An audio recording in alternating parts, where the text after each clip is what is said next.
اب تصور کرو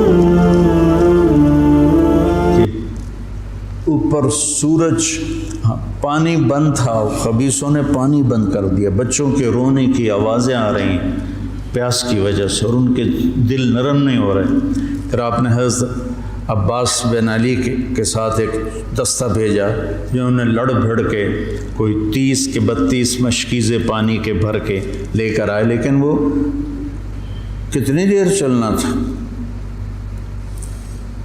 پیاس سے زبانیں بچوں کی بھی نکلی ہوئی ہیں، اور حسینی لشکر پیاسا لڑ رہا ہے، اوپر دھوپ کی، سورج کی آگ ہے، نیچے ریت کی آگ ہے، ادھر تلواروں کی جھنکار ہے، اور تیروں کی سنسناہٹ ہے، اور نیزوں کی کھڑکھڑاہٹ ہے، اور ایک مسکراتا چہرہ ہے جو کہہ رہا ہے الموت احلی عندنا من العسل، پاگلو موت تو مجھے شہد سے زیادہ محبوب، تم موت سے ڈراتے ہو۔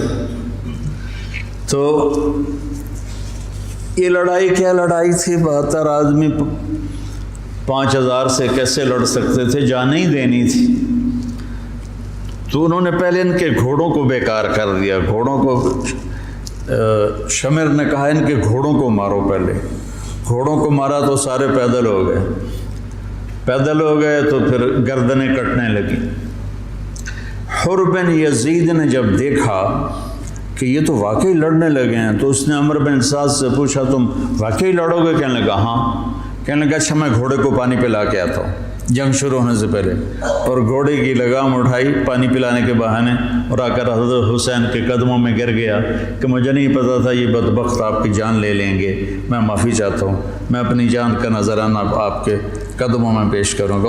ان کا بیٹا بھی ساتھ آ گیا، باپ بیٹا دونوں شہید ہوئے، اور وہ حضرت امام حسین کے ساتھ مل کے۔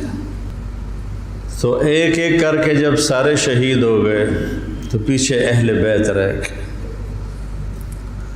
تو پھر علی اکبر آپ کے بیٹے نے کہا ابا جان میں آپ کو مرتے دیکھ نہیں سکتا، میں چاہتا ہوں میں آپ سے پہلے مر جاؤں، میں آپ کو نہیں دیکھ سکتا مرتا ہوا۔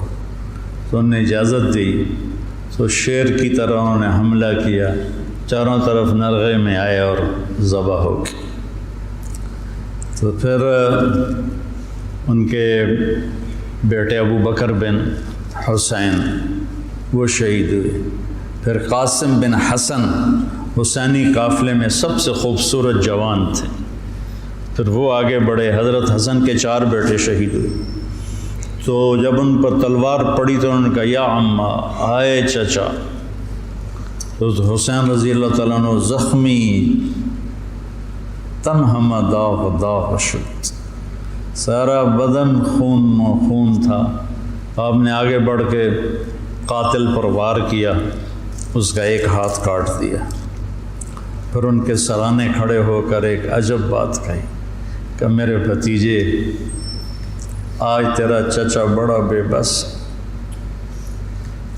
یہ کیا جواب دیں گے اللہ کے نبی کو قیامت کے دن کہ انہوں نے ان کی اولاد کو ہی ذبح کر دی۔ تو ان کی لاش کو اٹھایا اور پیچھے جا کے رکھ دیا۔ اس طرح ایک ایک کر کے مسلم بن عقیل کے عبد الرحمن عبداللہ شہید ہوئے، حضرت عبداللہ بن جعفر کے عون اور محمد شہید ہوئے، حضرت حسن کے ابو بکر عبداللہ اور قاسم شہید ہوئے، عثمان شہید ہوئے۔ آپ کے اپنے بیٹے حضرت علی کے عبداللہ، محمد، عثمان، جعفر، عباس، حسین 6 شہید ہوئے۔ اور پھر جب آخر میں آپ رہ گئے تو آپ نے اپنے چھوٹے بیٹے عبداللہ کو بلایا، آپ زخمی ہو چکے تھے، بہت پہلے قتل کیے جا سکتے تھے لیکن ہر کوئی ڈائریکٹ وار کرنے سے ڈر رہا تھا۔ تو آپ نے عبداللہ کو بلایا، 2 سال ان کی عمر تھی، ان کو لے کے گود میں بٹھایا، ان کا خیال تھا کہ یہ ظالم بچے کو تو معاف کر دیں گے، لیکن ایک ابن الموقد تھا کوفے کا، اس نے طاق کے تیر مارا، تیر خطا بھی ہو سکتا تھا لیکن تقدیر کا امتحان ابھی باقی تھا، تو تیر سیدھا اس بچے کے گلے میں آیا۔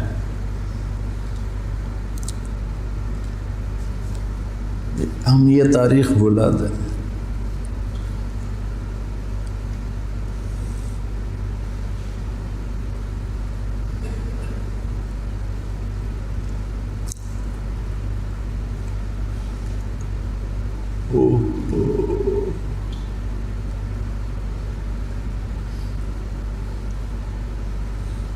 جب عبداللہ کی گردن ڈھلکی،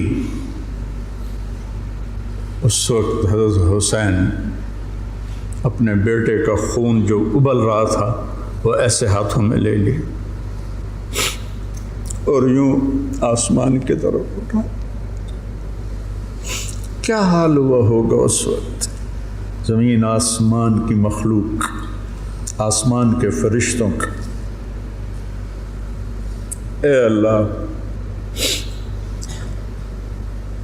تو مجھ سے راضی ہے تو میں تجھ سے راضی، لیکن ان سے انتقام تو ہی لینا۔ انہوں نے تیرے نبی کی اولاد کو ذبح کر دی۔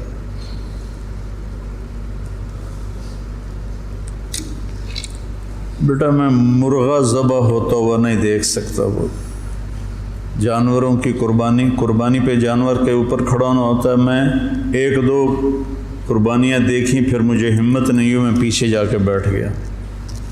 اور یہاں بچے سب، اور 2 سال کا بچہ کتنا پیارا ہوتا ہے، اور اس کے یہاں تیر لگے اور وہ آہ بھی نہ کر سکے، اور باپ کی گود میں اس کی گردن ڈھلک جائے۔ سوچو تو صحیح۔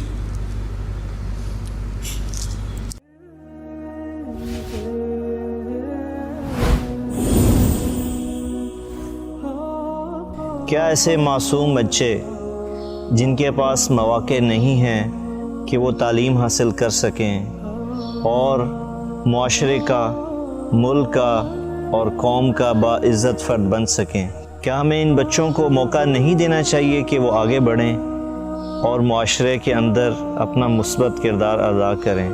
اگر ہم نے ان بچوں کو موقع نہ دیا تو یہ بچے اسی صبح و شام کے آنے جانے میں اپنا مقام کھو بیٹھیں گے۔ اسی لیے MTJ فاؤنڈیشن لا رہا ہے یتیم اور غریب بچوں کے لیے اسکالرشپ کا پروگرام۔